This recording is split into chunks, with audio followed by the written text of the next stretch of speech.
ẹ káàsán gbogbo ibi tí oníkálukú wa bá wà. Ṣé rí ọ̀rọ̀ kékeré ni mo fẹ́ sọ. Nǹkan tó bá dẹ̀ ń trendy tírú wa yìí náà bá sọ̀rọ̀ sí wọ́n á rò pé àkákùn kankan ni.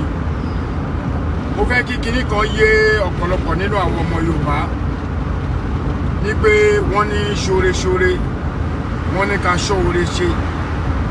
Ìwọ tó bá ń ṣìkà náà wọ́n ní ká sọ ìkà ṣe. Ìwọ tó bá mọ̀ èèyàn tún ṣe túyàn yẹn ṣe dáadáa jẹ́ kán rí àpọ̀lọ́ Ọlọ́run lára ẹ̀. Ìwọ tó bá dẹ̀ mọ̀ èèyàn bàjẹ́ báyọ̀ yẹn jẹ́ kán mọ̀ pé oníbàjẹ́ ni ẹ́. Ọ̀rọ̀ tí mo fẹ́ sọ ò pọ̀ o, mo máa pa láìpẹ́ yìí, àmọ́ ọ̀rọ̀ tí mo fẹ́ sọ ẹ jọ̀ọ́ dúró lọ mo fọlọ́run bẹ̀ yín. Ẹ kàn bẹ́ẹ̀ mi pin kó bọ́ sétí àwọn èèyàn. Ọ̀rọ̀ Pastor Gabriel yẹn níwọ̀nba ni mo fẹ́ sọ.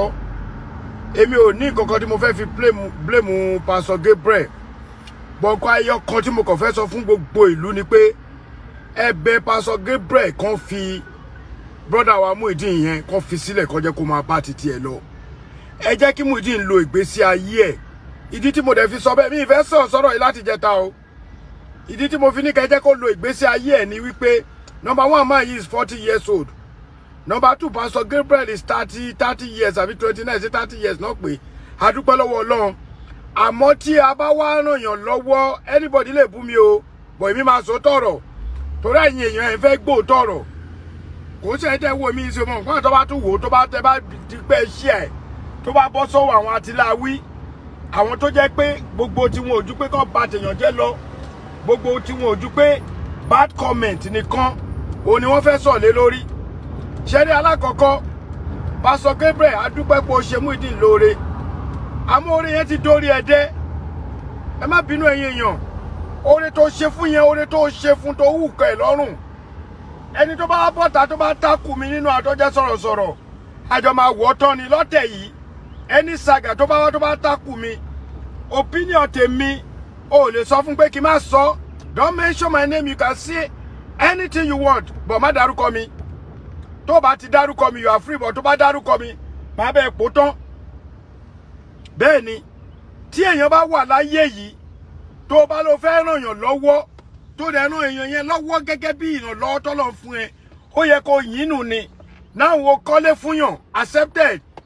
Ọ̀pọ̀lọpọ̀ ló dáwọ́ àní sọ èmi ò bá yín dáwọ́ but àwọn tó dáwọ́ tí mo mọ̀ wọ́n pọ̀ rẹpẹtẹ. Bọ̀ kí ni irú nǹkan tí àgbàlagbà ò bá ṣe ẹ jẹ́ ká gbàgbé bóyá àwọn kan ló ní mẹ́ta kinní kan àwọn ló ní kinní kan whatever tó bá ní bọ̀ ẹni tó ń sọ̀rọ̀ yẹn orí ẹ pé kó tó di pé èèyàn bẹ̀bẹ̀ pé ẹ fi mí lẹ̀ ẹ jẹ́ kí n live life mi bó ṣe wù mí.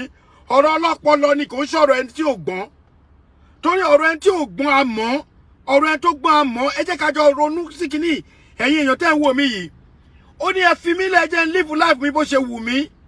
Ẹ ń wáyàn wọ́n sùn ẹ dẹ̀ confirm pé èèyàn yẹn ń sùn ó jí ẹ̀dẹ̀ rí pọ́ ń wẹ̀ lẹ́yìn yẹn ni wọ́n sókọ́ Pastor Gabriel bó ṣe ṣeré tó ayé ò ní fẹ́ gbọ́ pé oṣoore tó bá ti ń di level yẹn òpònú èèyàn ló máa gbọ́ nǹkan tí bọ̀bọ̀ Muyideen yẹn sọ tó máa lórí ẹ̀ ò pé dìndìnrín èèyàn ló máa ló wà mentally disorder nítorí pé èèyàn ní kẹfọ́ ń lẹ̀ kẹ́jẹ́ kó ń live life òun. Ìgbé ayé tó ń gbé òun ṣe ìgbé ìrọ̀rùn ìgbé ayé tó ń gbé kò ṣe ìgbé tó wù ú. Ẹ kọ́lé fúnyàn ẹ fúnyàn lóúnjẹ ẹ tún wá fi oògùn yàgbẹ́ tì í oògùn yàgbẹ́ lèmi believe pé màá yẹn fi ti fún o. Bọ̀kọ́ níbi fẹ́ sọ ni pé ẹjọ́ ẹ filẹ̀ màá wá sọ mi ni mo ti lọ́rọ̀ yóò ní pẹ́ ẹ wá mú èèyàn ọmọ 30 years ẹ wá ní kí ọmọ 30 years máa na ọmọ 40 years ìwọ wá gbé àwọn security kan máa nà ọpọlọ wo ló wà ń bẹ àwa orí ti wá pé torí ẹlòmíì ò bá pé ẹjọ́ ẹ bá mi ṣe àkíní kó kàn wọ́n orí ti wá pé torí ẹlòmíì ò bá pé because tó bá pé ọ̀rọ̀ ọlọ́pọlọ wà ń bẹ nígbà tí ó ń pè ní bàbá ó respect ẹ̀ nítorí owó tó wà lọ́wọ́ ẹ̀ ni respect nìyẹn ta ṣé tí Muyideen yẹn gan bá tètè bímọ kò ní ọmọ 20 years old ẹ fi máa yìí sílẹ̀ èmi àdé almaru mo wà in support pé ẹ fi sílẹ̀ tí Muyideen bá ní àkáǹtì ìsìn ẹ rí i pé wọ́n àwọn èèyàn máa tọ́jú ẹ̀ ẹ gbowó ẹ kọ́lé fún fine gbogbo tẹ gbà sákàǹtì kò ṣe àkáǹtì yín lẹ gbà àkáǹtì ẹ lẹ gbà àkáǹtì yín ni fine àmọ́ pé gbogbo èèyàn ṣe ibi tí èèyàn ti ń ṣe lèèyàn ti ń jẹ but at the same time ẹ fi ọ̀gbẹ́ni ilé ẹ jẹ́ kó máa bá láìpẹ́ lọ ó wá mú ọmọ kékeré pásítọ̀ ó tún sọ lẹ́nu wèrè tó bá ní kò sọ ẹ lọ gbọ́ dáadáa pásítọ̀ ẹ sọ ní mo nà ìwọ nà 40 years old ṣé ọpọlọ wà nínú ọ̀rọ̀ ẹ pẹ̀lú oore tó ṣe gbogbo oore tí ò bá wù kó ṣe ìyẹn lásán ó ti fìjà lọ́dọ̀ Ọlọ́run ó nà àgbàlagbà ìtò wá bíbí inú jù pátápátá ó wá ní káwọn gate man security ìlú yẹn kó máa nà ẹjọ́ torí Ọlọ́run ọlọ́pọlọ ni mo fẹ́ lórí bí o ẹ mú mọ̀ pọ́n ti live ẹ̀mí already kó live ẹ̀ kó yẹ kó lọ ẹ jẹ́ kó live life ẹ̀ tó bá máa lọ parẹ́ ẹ jẹ́ kó ṣe whatever because at the end of the day bí Mohbad ṣe ń pariwo tẹ́ ẹ̀ gbọ́ rèé tí bàbá yẹn bá lọ kú sọ́wọ́ pásítọ̀ yẹn máa padà rógo tí bàbá yẹn bá lọ kú sínú ilé ẹ̀ pásítọ̀ yẹn máa padà jẹ̀bi tí ò fẹ́ jẹ́ o the best bet ni pé leave Muyideen alone let him go